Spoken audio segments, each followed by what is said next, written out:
Channel এ নিউজে সবাইকে স্বাগতম। রাজশাহী মহানগরীতে যৌথ অভিযানে শুটার, গান পাউডার ও দেশীয় অস্ত্র উদ্ধার। নিজস্ব প্রতিনিধি এম মামুনের পাঠানো তথ্য ও ছবিতে বিস্তারিত।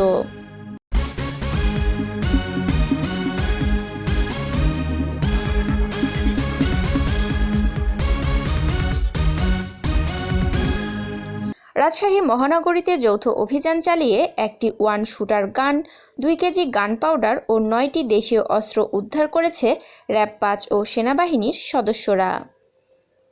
রোববার 29 সেপ্টেম্বর রাত 10:30টায় মহানগরীর মতিহার থানাধীন মোহনপুর চকপাড়া এলাকা থেকে এ সকল অস্ত্র উদ্ধার করে র্যাব ও সেনাবাহিনীর সদস্যরা।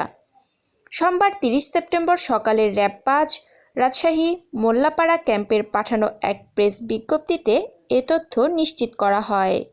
র্যাবের প্রেস বিজ্ঞপ্তিতে জানানো হয়, রোববার রাতে গোপন তথ্যর ভিত্তিতে রাজশাহী মহানগরীর মতিহার থানাধীন মোহনপুর চকপাড়া এলাকায় বিপুল পরিমাণ দেশীয় অস্ত্রের মজুদ রয়েছে। এমন তথ্যর ভিত্তিতে র্যাব ও সেনাবাহিনীর একটি দল অভিযান চালিয়ে অস্ত্র, বিস্ফোরক দ্রব্য ও দেশীয় ধারালো অস্ত্র উদ্ধার করে।